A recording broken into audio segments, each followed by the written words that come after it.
इसमें सबसे पहले वाले जो सेशन था उसमें हमने पढ़ा था कि पीपीसी होती क्या है और पीपीसी क्यों ज़रूरी है और पीपीसी वर्क कैसे करती है, ठीक है। ये कुछ चीज़ें ऐसी थी जो हमारे लिए ना बहुत ज़्यादा ज़रूरी थी। अच्छा, आप लोग ना थोड़ा सा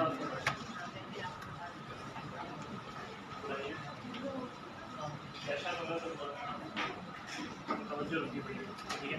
जो सेशन लेना चाह रहे हैं वो ले रहे हैं, अपना काम करना चाह रहे हैं काम करना, मसला नहीं, ठीक है। ठीक, तो पहले वाले में हमने पीपीसी वाला पढ़ लिया था। दूसरे वाले सेशन में हमने ऑटो कैंपेन्स के ऊपर बहुत डिटेल में बात की कि ऑटो कैंपेन्स होती क्या है, वो क्यों ज़रूरी है और हम क्रिएट क्यों करते हैं, ठीक है। और हमने इसकी लाइव डेमो भी देखा था कि किस तरीके से हम ऑटो कैंपेन्स बनाते हैं और हमारी इसमें स्ट्रेटजी क्या होती है किसी भी प्रोडक्ट के लिए। आज जो हम डिस्कस करेंगे ना वो डिस्कस करेंगे मैनुअल कैंपेन्स के बारे में इंशाल्लाह। आज वाला जो सेशन होगा इसके बाद आप लोग इतने कैपेबल हो जाओगे कि आप लोग जो है ना किसी को कैंपेन्स क्रिएशन की तो सर्विसेज दे ही सकते हो। एटलीस्ट आपको पीपीसी की कैंपेन्स क्रिएट करना, ये सारी चीज़ें आपकी आज कवर हो गई। इसके बाद आ जाता है, उसके बाद एक दूसरा मरहला आता है पीपीसी का। सबसे पीपीसी का पहला जो पार्ट होता है ना वो होता है कैंपेन्स क्रिएशन। कि हमारी मिसाल के तौर पे मैंने एक प्रोडक्ट लॉन्च किया मार्केट में, या लॉन्च भी नहीं की, कोई ऐसी प्रोडक्ट है जो ऑलरेडी चल रही है, तो सबसे पहला मरहला होता है कैंपेन्स को क्रिएट करना, ठीक है। कैंपेन्स क्रिएट क्या करना है, हम क्या गोल लेके मार्केट में जा रहे हैं, ठीक है, हमारा क्या मकसद है कैंपेन्स क्रिएट करने का। आया कि हमें रैंकिंग लेनी है, आया हमें सेल्स के ऊपर काम करना है, हमने अपनी विजिबिलिटी बढ़ानी है, ब्रांड अवेयरनेस बढ़ानी है। ये सारी चीज़ें हमारी उसके अंदर कवर हो जाती हैं कैंपेन्स क्रिएशन में, ठीक है। कैंपेन्स क्रिएशन के बाद सेकंड ऑप्शन हमारे पास आता है कि उसको ऑप्टिमाइजेशन।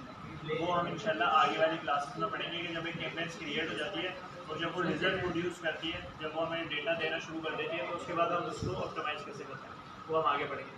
आज हम पढ़ेंगे मैनुअल को डिटेल के अंदर कि मैनुअल कैंपेन्स क्या होती है, ये बनाना क्यों ज़रूरी है और इससे हमें फ़ायदे क्या होते हैं, ठीक है।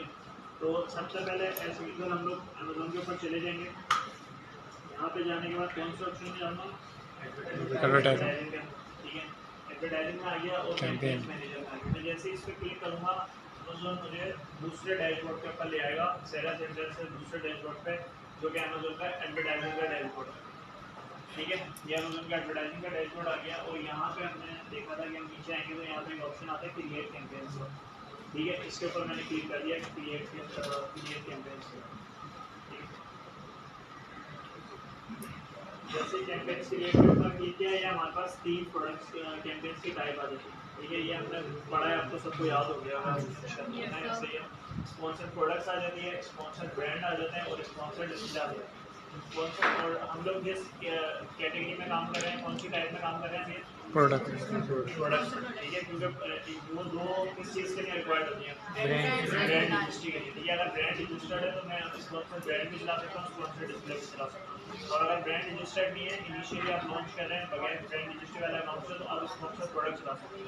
लेकिन फिर भी जो सबसे इम्पोर्टेंट कैंपेन होती है ना, चाहे आपका ब्रांड रजिस्टर्ड हो या ना हो, वो स्पॉन्सर प्रोडक्ट्स ही होती है, ठीक है। जिसमें हम बहुत ज़्यादा डिटेल के अंदर डिस्कस करते हैं कि क्या कहते हैं ना, हमें उसमें अपने कीवर्ड्स ऐसे, ये सारी चीज़ें उसके ऊपर हमारी कवर हो जाती है। तो हम जाएंगे सबसे पहले स्पॉन्सर्ड प्रोडक्ट्स के अंदर और बिलिंग पे क्लिक कर दिया। कैंपेन सेम उसी तरीके से क्रिएट होगी, लेकिन आज ऑटोमेटिक की जगह मैनुअल होगी। यहाँ नज़र आ रहा है आप लोगों सबको, ठीक है। सबसे पहले आ जाते हैं एड ग्रुप्स के अंदर। एड ग्रुप्स आपको पता वही होता है, एक कैंपेन में कितना एड ग्रुप बनाने चाहिए, एक एड ग्रुप, ठीक है। कीवर्ड हम 4 टारगेट करेंगे, लेकिन कैंपेन्स में एक ग्रुप बनाना है, क्योंकि हमने हर कैंपेन्स को एक ग्रुप इसलिए देना ताकि हमारा जो बजट हो वो उसी एड ग्रुप के ऊपर लग रहा हो, जो स्पेसिफिकली हम उसके लिए टारगेट करें, ठीक है। तो यहाँ पे एड ग्रुप आ गया। एड ग्रुप में आने के बाद एड ग्रुप नेम यहाँ पे लिखेंगे उसका, एड ग्रुप में लिख देता हूँ आज की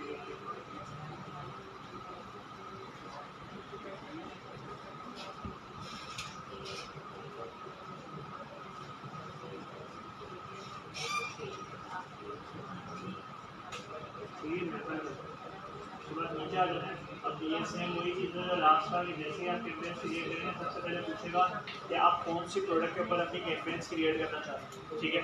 तो यहाँ हम वो कैंपेन्स रखेंगे। आप लोग अगर चाहें तो रूम में बैठ जाए, नो इशू, मसला नहीं, मैं वो वैसे कोई बोल नहीं रहा, आप रूम में बैठ के डिस्कस करें, मसला नहीं। बस यहाँ पे थोड़ा सा डिस्टर्बेंस हुई है इसलिए, ठीक है, थैंक यू। अच्छा, तो ना यहाँ पे मैंने प्रोडक्ट सेलेक्ट करिए, भाई मैंने इस प्रोडक्ट के ऊपर ये मेरी प्रोडक्ट आ गई, ठीक है।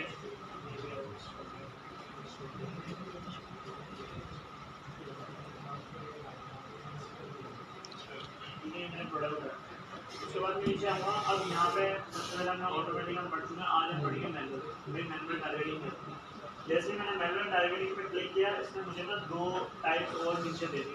एक पूछ रहा है कीवर्ड टारगेटिंग और एक होता है प्रोडक्ट टारगेटिंग। कीवर्ड टारगेटिंग कोई बता सकता है क्या होती है?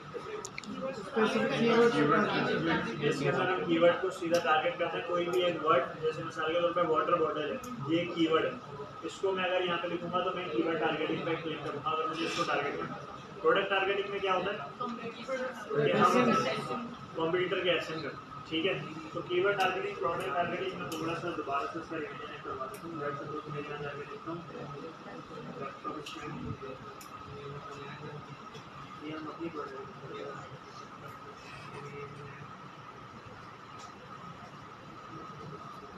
ये मैंने प्रोडक्ट एक खोली, ठीक है, इस प्रोडक्ट को ओपन कर रहा है।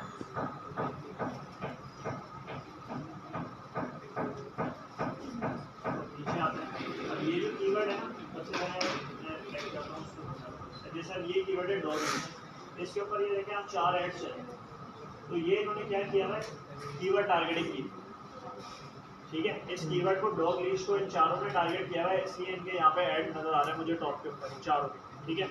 अच्छा मैंने क्या करना है, मैंने देखने के अब ऐसे प्रोडक्ट टारगेटिंग क्या होती है, इसको हम दूसरा नाम भी होता है इसका, वो होता है एसएन टारगेटिंग। एसएन टारगेटिंग हो गई, प्रोडक्ट टारगेटिंग हो गई, बात एक ही, ठीक है। मैं वहीं से एक प्रोडक्ट उठा लेता हूँ, ये वाली प्रोडक्ट उठा लेता हूँ, ठीक है, और इसको मैंने यहाँ ओपन कर लिया साइड, ये प्रोडक्ट ओपन हो गई। और अब मैं इसके नीचे आता हूँ ना, जो प्रोडक्ट है थोड़ा सा,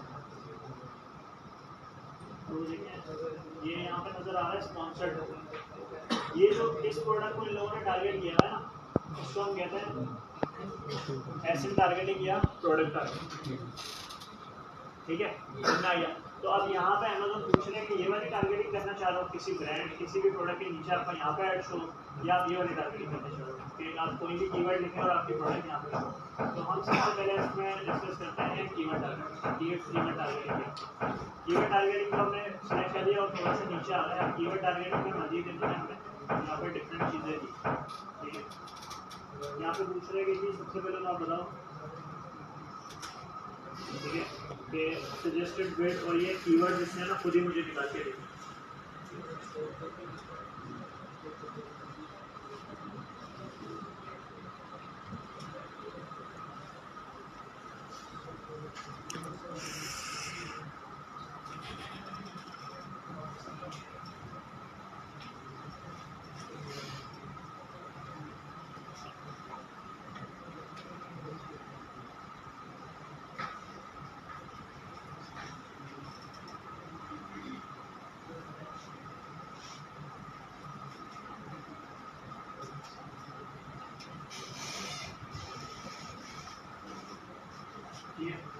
सबसे पहले इसने क्या किया, कीवर्ड में ना मुझे ऑटोमेटिकली इसने कीवर्ड निकाल के दे दिया। अगर आपकी प्रोडक्ट है तो ये सजेस्टेड कीवर्ड है, ये अमेज़न आपको खुद निकाल के दे देते हैं। अगर आप डायरेक्ट कीवर्ड किसी कीवर्ड को टारगेट करना चाह रहे हो ना, तो मैं आपको कीवर्ड दे देता हूँ, ये कीवर्ड है, उसका आप आगे बिल्ड चला।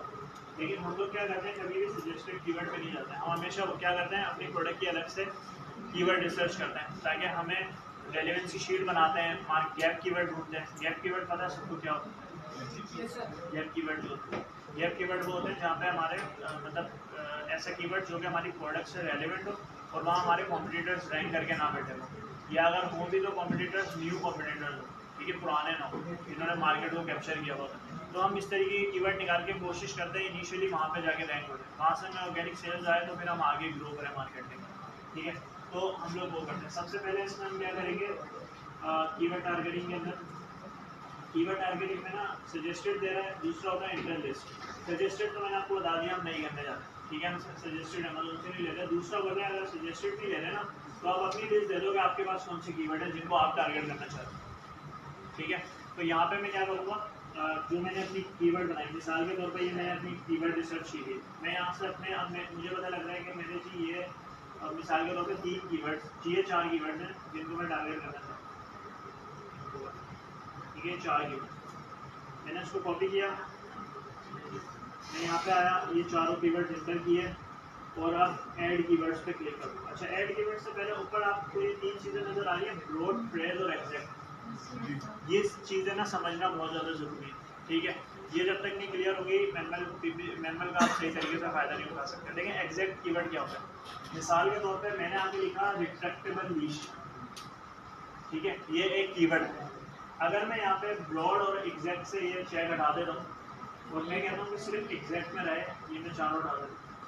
मैं अगर इसको एग्जैक्ट में रखूंगा तो अमेज़न एग्जैक्टली इसी कीवर्ड को टारगेट करेगा, रिफ्लेक्टेबल लीश, ठीक है। कोई भी बंदा आएगा रिफ्लेक्टेबल लीश लिखेगा, मेरा ऐड वहाँ पे शो हो जाएगा।